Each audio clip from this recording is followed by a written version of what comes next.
Taliban raised their iconic white flag over the presidential palace in Afghanistan 20 years after the 9/11 attacks. It solidified its newly formed government earlier in the week, composed solely of male Taliban members. Both domestic and international flights have resumed at the airport in Kabul.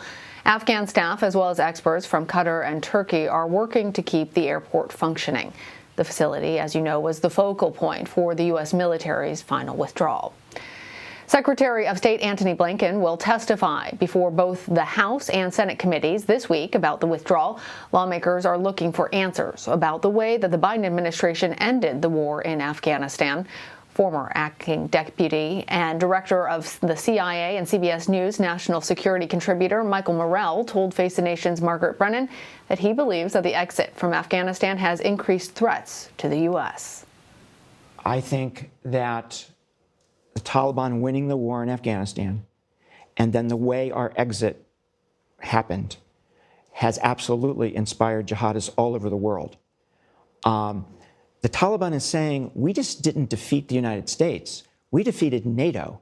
We defeated the world's greatest military power ever. So there's a celebration going on. We defeated the Soviet Union, then it fell. Now we've defeated NATO, right? Maybe they can fall too. I think not only will jihadists be inspired, but a lot of them are going to come to Afghanistan to be part of the celebration, to be part of Jihadist Central. So after 9/11, they all scattered from Afghanistan. I think we're going to see a flow back in, and that's one of the things that makes Afghanistan more dangerous than other spots on the planet. Alex Ward is with me now. He's a national security reporter for Politico. Alex, help set the scene for us. Talk to us about Secretary Blinken's role in the Afghanistan exit. Well, he was the lead, of course, in diplomacy for the administration. He was trying to help settle the paperwork for a lot of Americans, long-term residents, et cetera, who wanted to come home. And, of course, it was a military-led mission until the 31st. And now it is his job, pretty clearly, to bring the remaining over 100 or so Americans to the U.S., including other residents who want to come and in Afghans who are trying to evacuate. So it kind of went from he was playing a bit of a backseat role to the military mission, and now he is very clearly in charge.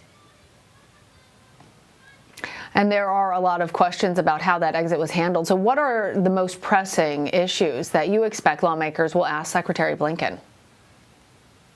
So I think they'll ask about 4 types of questions. The first is, how long was the administration, why did they take so long to handle the SIV issue? The administration would say, and Blinken will probably say, we sent warnings. We've been working on this problem for a long time, but the Trump administration effectively abandoned the SIV issue. And so they were playing catch up.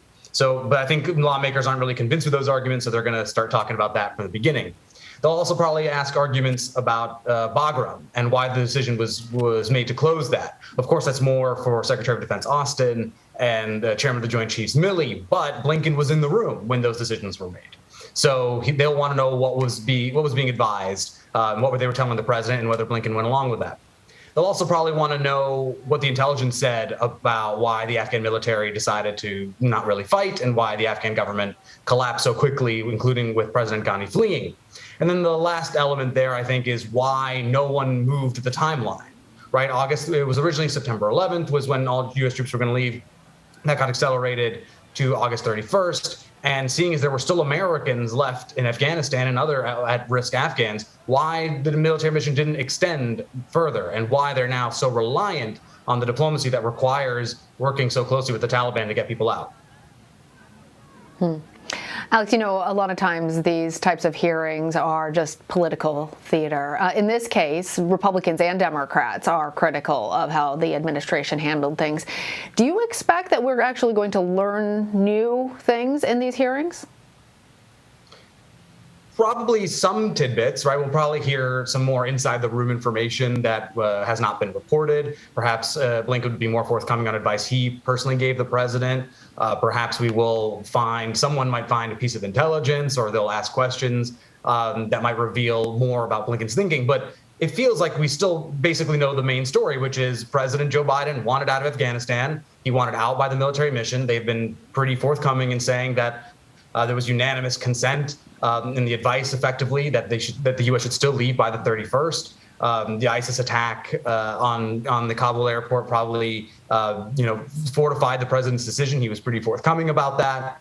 And so my guess is, the main story of an administration that really wanted out, that isn't changing. But will we learn some maybe more tactical things throughout the days of discussion? And as the collapse happened in real time, we might learn a little bit more about that. But I don't think it's going to change anyone's minds.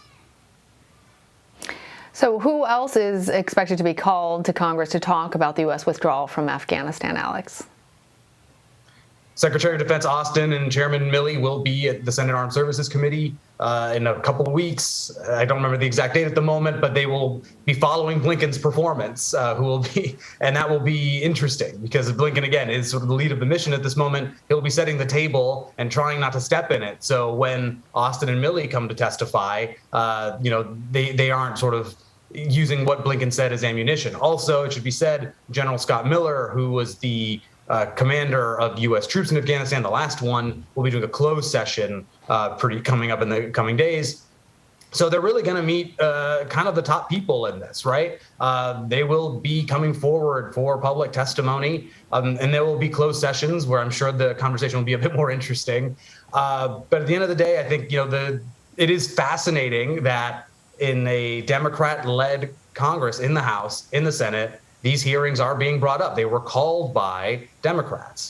They do want to get to the bottom of this. Perhaps it's also political. It would have been odd if they didn't call hearings based on the chaos we saw in the Kabul airport. But this is Democrats inquiring into the conduct of Democrats. And of course, we will see Republicans hit hard, but it will be a fascinating dynamic to see how hard Democrats want to hit the administration too. All right, Alex Ward, thank you. Thanks for having me.